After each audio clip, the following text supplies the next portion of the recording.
के खिलकत करण इन्हन के पैदा करण ये खुद बखुद न थिया इहा ज़ात अल्लाह जी आहे इन्हन के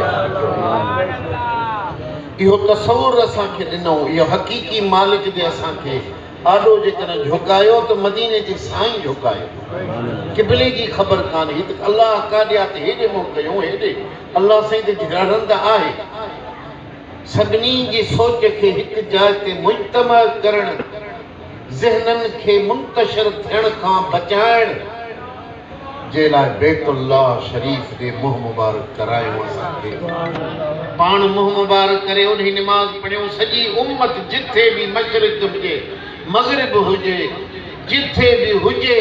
सभई हिकु तरफ़ बैतुल्लाह ते मुंहुं करे निमाज़ पढ़नि सभिनी जो कलमो हिकु आहे ला इलाहा इल्लल्लाह मुहम्मदुर रसूलुल्लाह सल्लल्लाहु अलैहि वसल्लम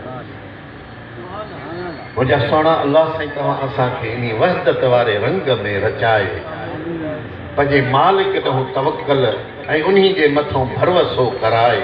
मदीने जे साईं जी मुहबत अता फरमाए हेॾो जन्नत अता कयूं हेॾो दीन अता कयूं हैवानियत खां हटाए साईं असांखे बचाए इंसानियत में आंदऊं ऐं साईं जी अल्लाह जी पहचान ॾिनऊं पर फरमायूं इन जो एवज़ो मां तव्हां खां नथो वठां इन जो एवज़ो हूंदो आहे जेको माण्हू नज़रियो पेश कंदो आहे जेकॾहिं इंटरनेट ते का जेकॾहिं माण्हू हिकिड़ी शइ ईजाद करे थो जेतिरा बि फेसबुक हलाईंदा या उहा उन्हनि जी शइ कतब लाहींदा उहो उन खे हिसाब पैसा उन खे मिलंदा वेंदा हेॾा माण्हू जो हैवाननि मां फिरी इंसान थिया इंसाननि मां फिरी मुस्लमान थिया मुसलमाननि मां फिरी वलीउल्लाह बणिया वलीउल्लाह मां फिरी गौस ऐं कुतुब मां थिया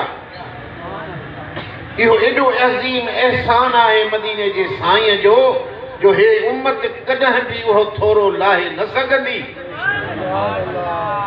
मगर पाण अल्लाह साईं पंहिंजे महबूब जे ज़बान में फरमायो ला असअलुकुम अलैहि अजरन इल्लल मुवद्दत फिल क़ुर्बा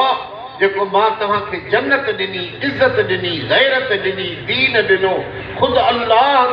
खे तव्हां सां मिलायमि इन जो एज़ो मां तव्हां खां नथो घुरां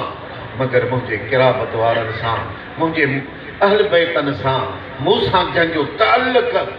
आहे उन्हनि सां तव्हांखे मुहबत रखणी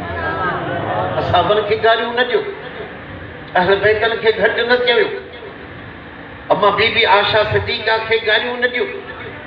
जेके बि ताल्लुक जेके साईं करीमनि सां रखनि था थोरे ॾाची हुजे थोरे गॾ हुजे त बि असां उम्मत जे लाइ साईं लाइ के सद एहतराम आहे चिजाए असाब सगोरा हुजनि चिजाए सोणे नबी जा हरम हुजनि चिजाए सोणे साईं जी आल अतहार हुजे जेको उन्हनि सां मुहबत रखंदो उन्ही सम्झो त दीन जो हक़ अदा करे तव्हां असांखे शल साईं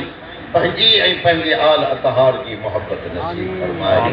व आख़िर दावाना अनिल हम्दुलिल्लाह।